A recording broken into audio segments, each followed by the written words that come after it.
Okay, so I'm going to just go through just the first sort of 1.5 lines of waltz. So first of all, starting with the right hand, I suggested that you certainly get the first sort of 3 first notes ready. So the A, the D in the first bar and the F in the second bar. The A in the third bar is possibly a little bit more of a stretch, so I won't worry so much about that. But certainly getting the 2 and the 4 in place will be really helpful. Okay, and we're going to start on the third count of the bar. 1, 2, 3, 1, 2, 3, 1, 2, 3, 1, 2, 3, 1, 2, and so on. This time the 2 is on the C and the 4 is on the E. Then stretch the octave. 1, 2, 3, 1, 2, 3, 1, 2, 3, 1, 2, 3, 1, 2, 3, 1, 2, 3, 1, 2, and stop there.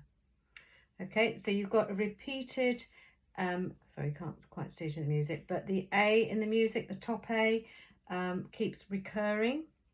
So the 5th finger keeps reaching up to that note. Otherwise, it's just keeping that waltz time going and watching the fingering and the B natural, cancelling out the B flat in the key signature. So not too difficult a melody to follow. It's more again about positioning your fingers. You've got that first position, and then at the end of the second line, sorry, you still can't see, you've got a similar position, but it's just 1 note less. It's A, C and E. Okay, so just positioning those same fingers over that.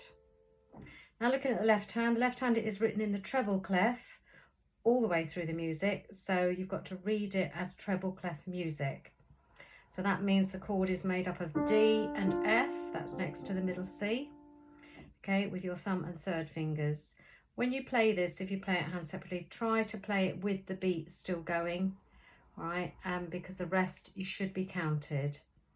I'm going to count in a whole bar first. 1, 2, 3, 1, 2, 3, 1, 2. So there's the rest. It is better to practice with the correct rhythm and not ignore the rest. 3, 1, 2, 3, 1, 2, 3, 1. Now this is the first shift on the second line to move the finger to F sharp and A.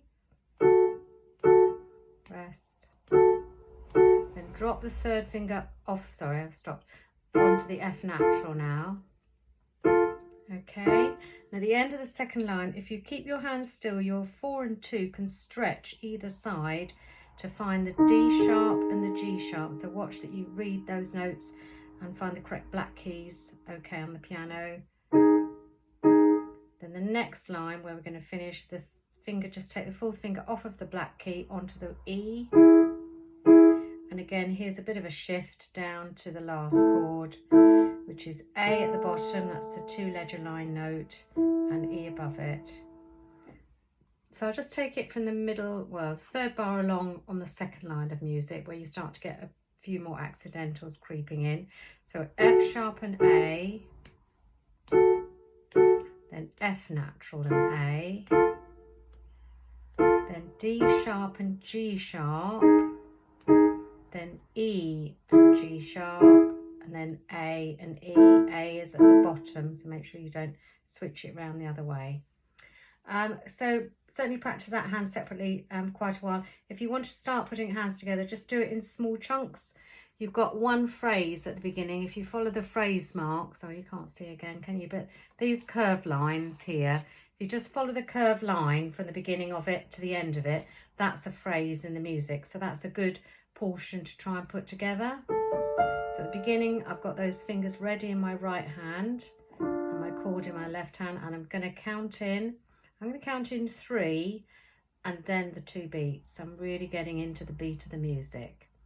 1, 2, 3, 1, 2, 3, 1, 2, 3. Keep the right hand very joined up.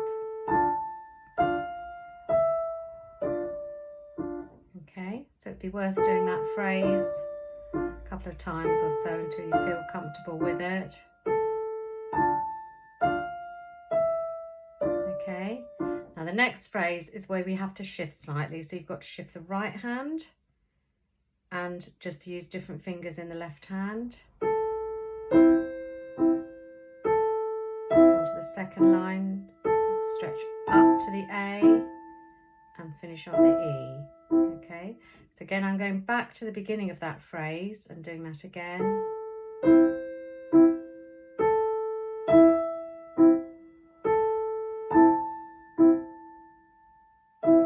Okay, it may be worth, I haven't written it in here, but it may be worth this little bit here that put the 2 and the 4 fingers over those, just like they are over those minims. Put 2 and 4 over those 2. There's fingering everywhere else, but not there. So just maybe put those in the music as an extra reminder. Okay, then I would probably go back and do both those phrases from the beginning. I'm going to count in again. 1, 2, 3, 1, 2, 3, 1, 2. Very steady. Sorry, it's because I'm talking. Keep it very steady and gentle.